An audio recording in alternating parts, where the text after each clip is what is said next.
자, 오늘 말씀을 통해서 천하보다 귀한 한 영혼이라고 하는 제목으로 함께 말씀을 나누기를 원합니다. 오늘 우리는요, 우리 인생을 관통하는 가장 무겁고도 본질적인 질문을 하나님께서 우리들에게 던지고 있습니다.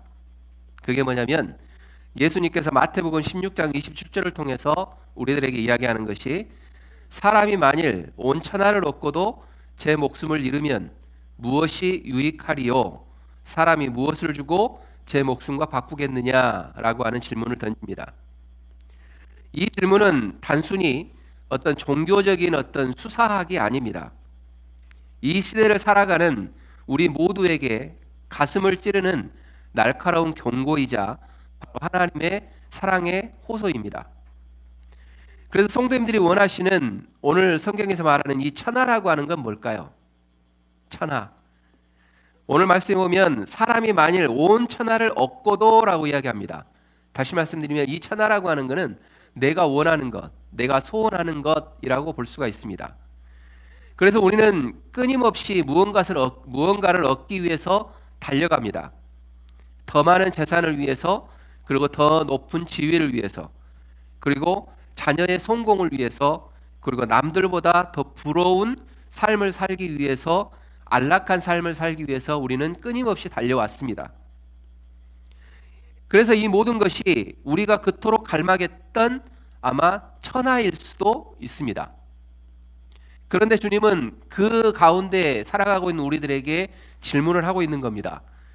그 모든 것을 손에 쥐었는데 정작 너 자신, 너의 영혼을 잃어버린다고 한다면 그것이 무슨 소용이 있겠느냐라고 하는 질문입니다. 오늘 이 시간 숫자의 논리가 지배하는 그러한 세상 속에서 우리는 살아가고 있습니다. 그리고 우리의 영혼의 가치를 이 세상 가운데 다시 묻는다고 하면 우리를 찾으신 하나님의 사랑을 만나는 시간이 우리가 정말 소원해야 될 것이고 또 우리가 원해야 될 그러한 부분이다라고 하는 것을 기억해야 합니다.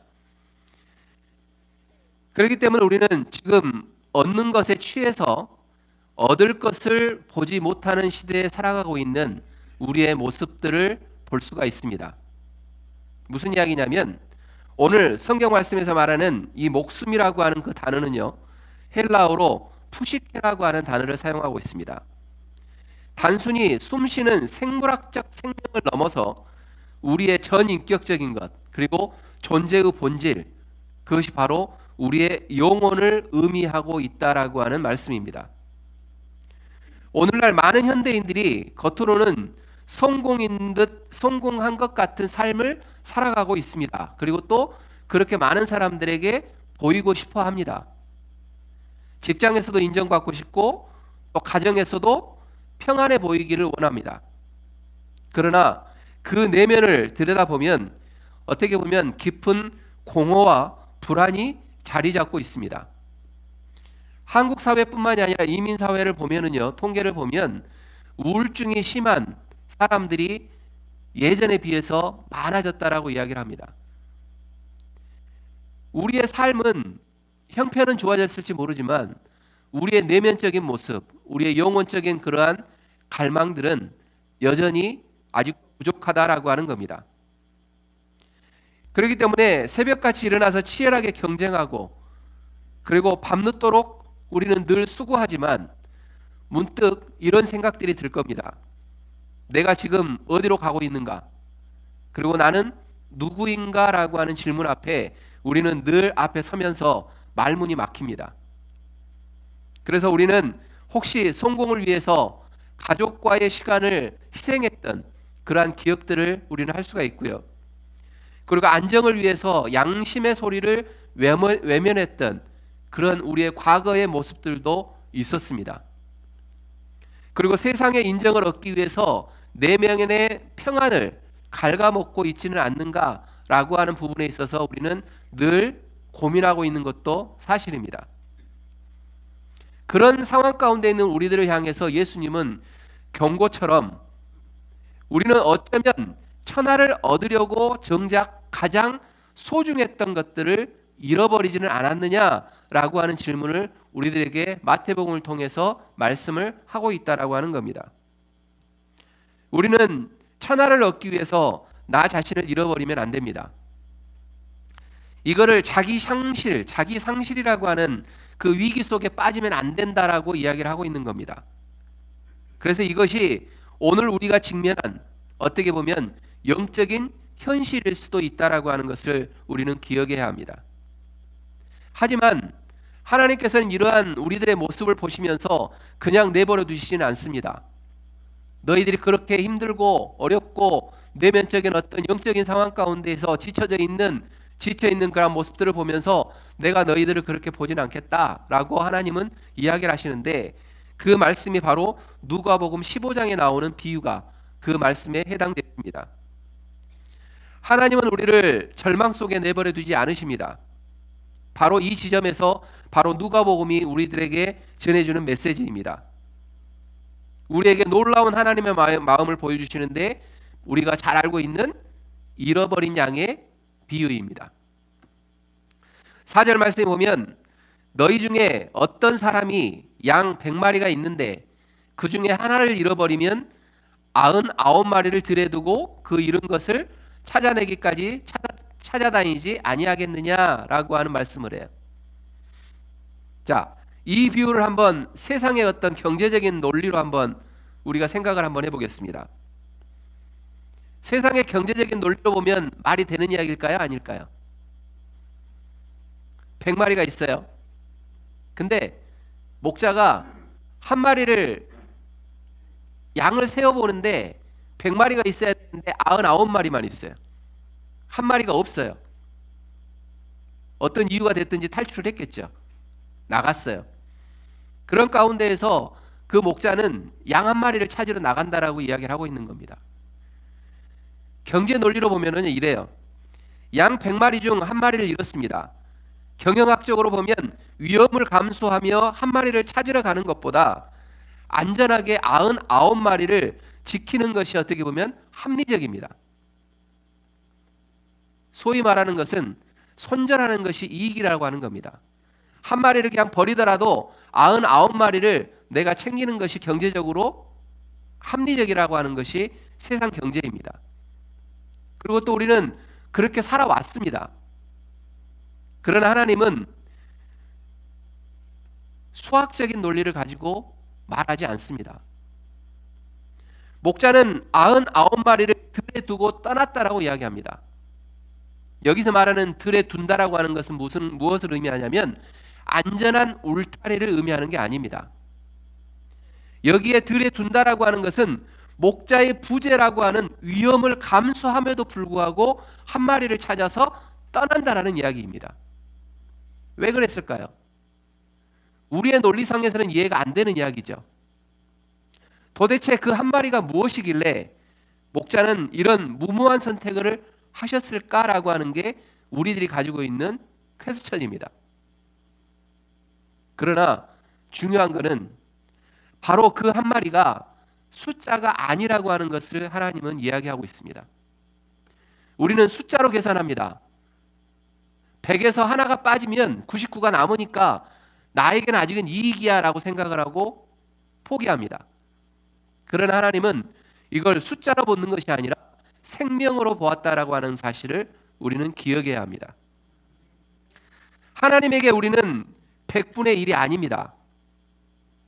대체 불가능한 우리는 하나님께 있어서는 전부입니다. 그렇기 때문에 하나님께서는 그 한 명의 그 생명이 귀해서 하나님은 찾아서 떠나셨다라고 말씀을 하고 있는 겁니다.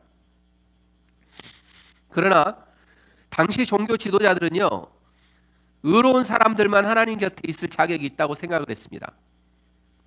그러나 예수님은 그런 상황 가운데서 이렇게 선언합니다. 나는 잃어버린 자, 죄인, 실패한 자를 찾아서 왔다라고 말씀을 합니다. 하나님은 잃어버린 영혼 하나를 찾기 위해서 당신의 모든 것을 거신 분입니다. 사랑하는 성도 여러분, 이 비유 속에서 우리는 십자가의 은혜를 볼 수 있어야 합니다. 세상의 어떤 경제 논리를 가지고 나는 한 마리를 버리더라도 99마리를 챙길 거야 라고 하는 그런 경제 논리가 아니라 하나님이 찾아서 떠났던 그 한 명의 생명이 얼마나 귀한가 라고 하는 겁니다. 그렇기 때문에 마태복음에서 목숨을 잃으면 무엇이 유익하리요? 라고 물으셨던 예수님의 그 질문, 우리는 그걸 기억해야 합니다. 정작 우리를 찾기 위해 당신의 목숨을 십자가에 잃으셨던 그 예수님의 모습, 자신의 생명을 내어드림으로 인해서 길 잃은 우리의 생명을 찾아내신 사건에 대한 부분들을 우리는 기억을 해야 된다라고 하는 겁니다. 이것이 복음의 역설입니다. 할렐루야. 그렇기 때문에 우리가 세상 가운데 지쳐있고 힘들고 천하를 다 얻었음에도 불구하고 우리 안에 공허함이 있다라고 하는 그러한 영혼들을 보면서 하나님은 지금도 안타까워하고 있다라고 하는 겁니다. 이 비유 속에 우리 목자의 모습을 한번 상상해 보시죠. 길을 잃은 양은 스스로 돌아올 능력이 없습니다. 양은 방향 감각이 없는 동물이라 그래요. 그리고 넘어지면 스스로 일어날 수 없는 그러한 존재입니다. 다시 말하면 우리의 모습이 그런 모습들이라고 하는 겁니다.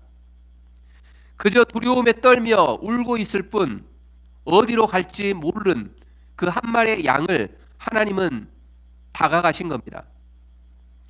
험한 산을 넘고 가시덤불을 헤매며 찾아온 목자는 양을 발견했습니다. 그리고 그 양을 발견했을 때 그 목자는 채찍을 들지 않았습니다. 왜 내 말 듣지 않았어? 왜 도망갔어?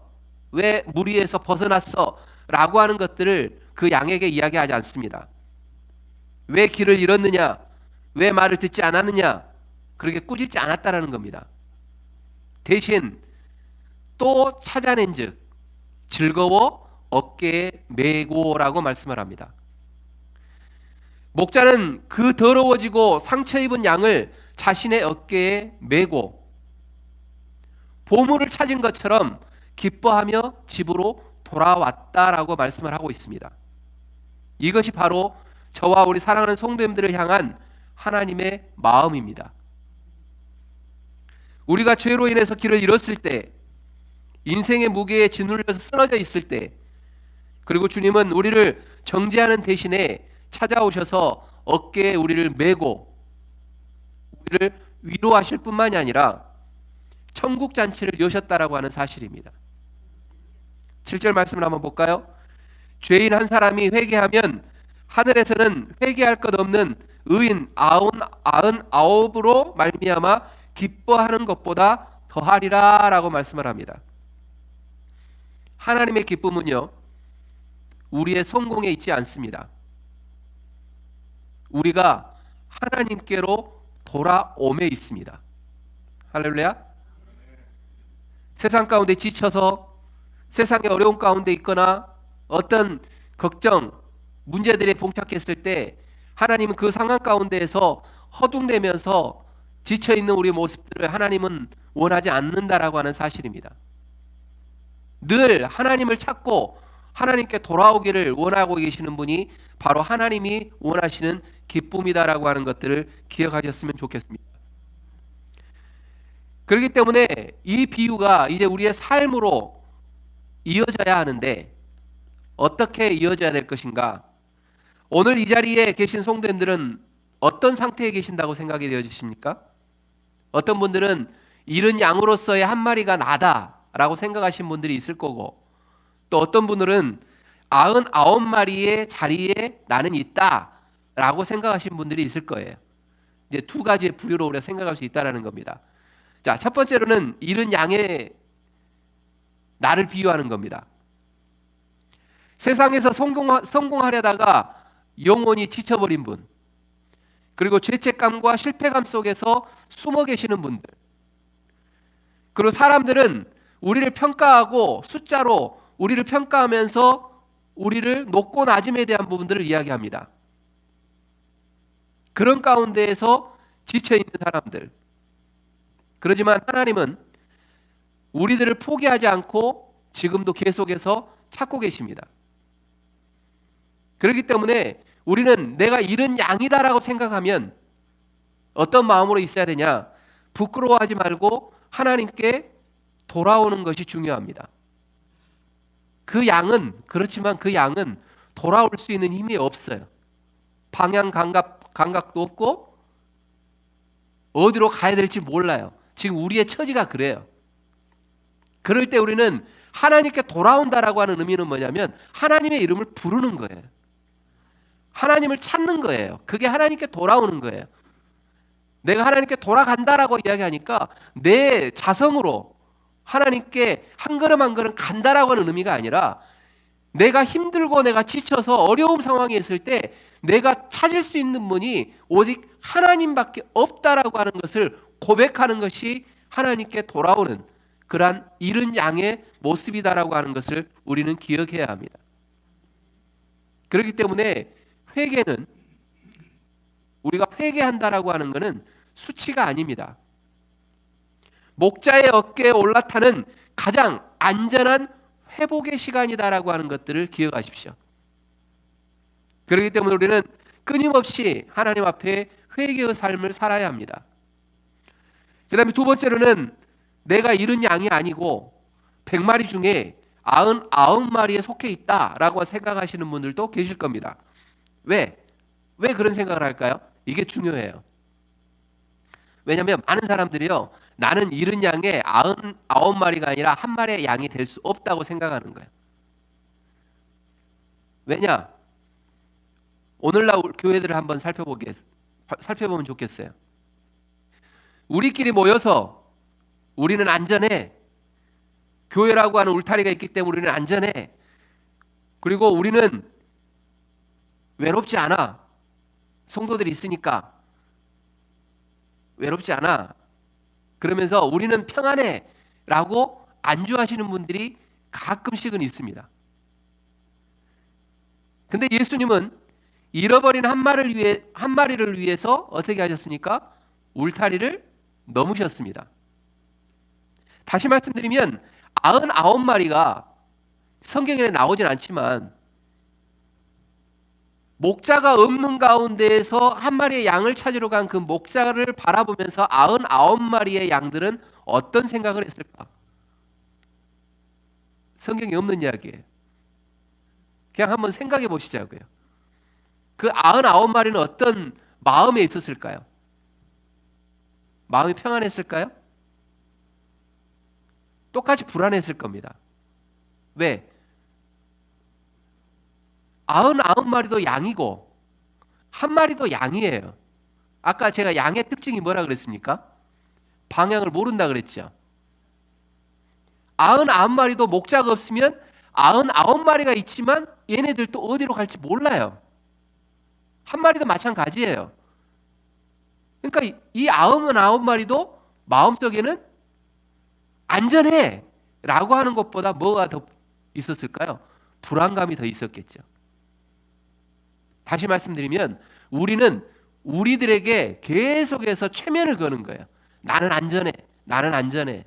나는 괜찮아. 왜? 옆에 성도들도 있고 99마리라고 하는 양이 있으니까 괜찮아 라고 생각한다는 거예요. 중요한 거는 뭐냐? 중요한 거는 하나님께서는, 우리 예수님께서는 한 마리의 양을 찾아서 떠났을 때 99마리에 대한 마음을 버리지는 않으셨다는 거예요. 동일합니다. 그렇기 때문에 교회는요, 예수님이 99마리를 두고 한 마리의 양을 찾아서 떠났을 때 그 양을 생명으로 보고 찾아갔던 것처럼, 그 울타리를 넘었던 것처럼 교회는 단 한 명의 생명을 위해서 모든 것을 걸 수 있는 공동체가 되는 것이 교회의 목표가 되어야 된다라고 하는 것을 말씀하고 있는 겁니다. 사랑하는 성도 여러분, 우리 성도님들은 잃은 양의 한 마리가 되고 싶으십니까? 99마리가 되고 싶으십니까? 저는 잃은 양보다 사실은 99마리가 되면 좋겠습니다. 그러나 중요한 것은 99마리의 양이라 할지라도 그 한 마리의 양을 바라보는 시선에 있어서의 안타까움은 가지고 계셔야 된다는 겁니다. 왜? 똑같은 처지니까. 우리도 하나님이 없으면 우리도 살 수가 없습니다. 그리고 그 울타리에서 벗어났던 그 한 마리의 양도 마찬가지로 하나님이 없으면 살아갈 수 없는 양입니다. 똑같습니다. 그냥 처지만 우리가 교회 안에 울타리에 있느냐, 울타리 밖에 있느냐의 차이일 뿐입니다. 사랑하는 성도 여러분, 오늘 제가 이 말씀을 드리는 이유는 뭐냐면 이제 클립톤 한인 침례교회가 해야 될 일이 있습니다. 2026년부터는 올해 한 해 동안 잘 쉬셨잖아요. 잘 쉬셨죠? 제가 뭐 막 강요하거나 이러지도 않았고, 안 했어요. 2026년부터는 잃은 양을 찾아서 한번 떠나봤으면 좋겠습니다. 예수님이 울타리를 넘어갔던 것처럼 교회라고 하는 울타리 안에 우리가 있는 것이 아니라 이제 교회 밖의 울타리를 넘어가서 예수를 믿지 않는 백성들, 그들에게 다가가서 우리가 이제 복음을 전하는 일들을 한번 해봤으면 좋겠다라고 하는 겁니다. 그게 교회의 사명입니다. 왜? 예수님이 그렇게 하셨기 때문에. 우린 예수님을 그렇게 따라가야 되기 때문에. 그렇기 때문에 오늘 구체적인 제안을 딱 두 가지 던지겠습니다. 첫 번째는 우선순위의 재정립을 하셨으면 좋겠습니다.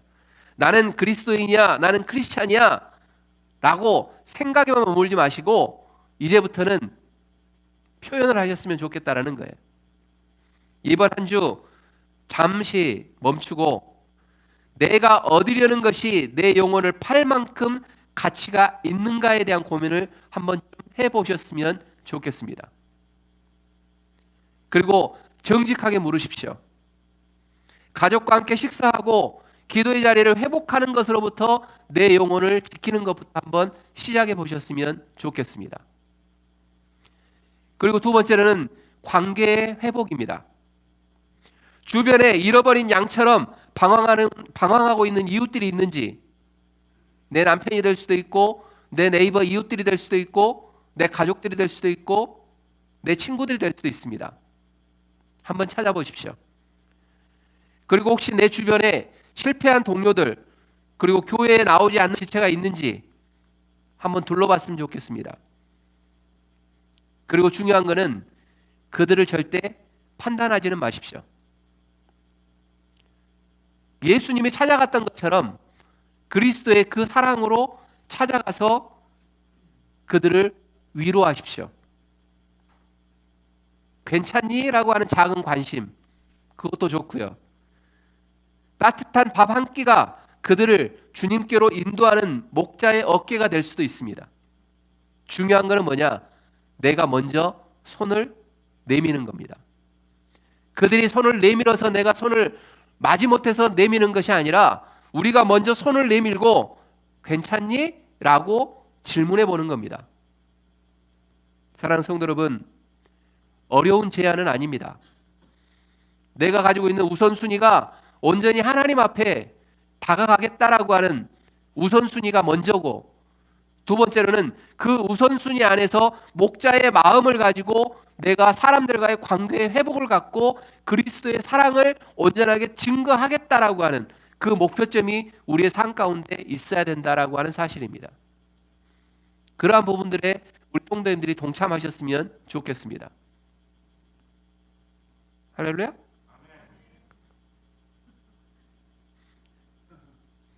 이제 말씀을 맺겠습니다. 하나님은요, 숫자 게임을 하지 않습니다. 제가 이 말씀을 드리는 이유는 뭐냐면 많은 사람들의 시선에서는요, 교회의 성장을 바라볼 때는 숫자로 봅니다. 근데 제가 또 장로교 출신이잖아요. 그러니까 장로들이 뭐라고 보냐면 목사님들을 평가를 할 때 성도들이 늘어나는 것에 대해서 유능한 목자라고 생각을 해요. 예. 근데 저는 거기에 정반대입니다. 무슨 말씀을 드리냐? 하나님은 숫자 게임을 하지 않아요. 하나님은 한 영혼 한 영혼이 얼마나 귀하냐에 대한 포커스를 가지고 가시는 분이지, 숫자가 많이 모여서 교회가 성장했다고 해서 하나님이 기뻐하시지 않아요. 근데 우리는 세상의 경제학으로 이야기를 한다라는 거예요, 교회를. 근데 중요한 거는 하나님의 마음으로 한 영혼 한 영혼을 품고 교회가 나아가게 되면 세상의 경제학은 자동으로 따라붙게 되어 있습니다. 뭐가 우선순위냐라고 하는 게 중요합니다.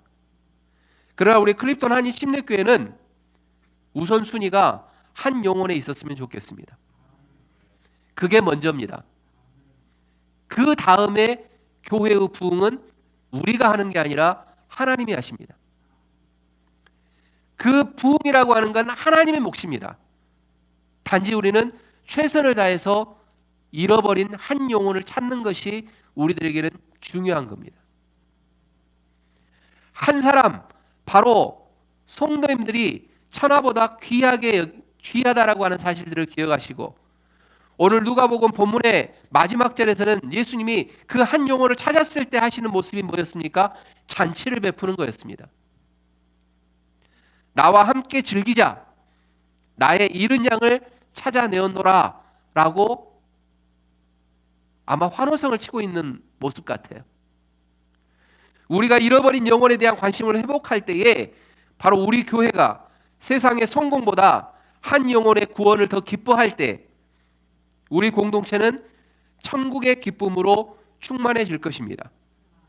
그게 우리 클립턴 한인 침례교회가 됐으면 좋겠습니다. 잃어버린 나를 찾으신 그 은혜에 감격하시고, 이제는 우리도 이제 잃어버린 누군가를 향해서 나아가는 작은 목자로서의 삶을 살아가시는 우리 모든 성도님들 되셨으면 좋겠습니다. 천하를 다 얻고도 정작 내 영혼이 죽어간다면 무슨 의미가 있겠느냐라고 하는 말씀을 기억하십시오. 그리고 내 영혼이 귀한 만큼 내 옆에 있는 성도들, 그리고 예수를 믿지 않는 그런 사람들, 예수를 떠나 있는 사람들, 그 영혼 한 명 한 명들이 정말 귀하다라고 하는 사실을 가지고 우리가 마음의 문을 활짝 열고 목자의 마음을 가지고 세상 가운데 외칠 수 있는 우리 모든 성도님들 다 되시기를 주님의 이름으로 축원드립니다. 기도하겠습니다.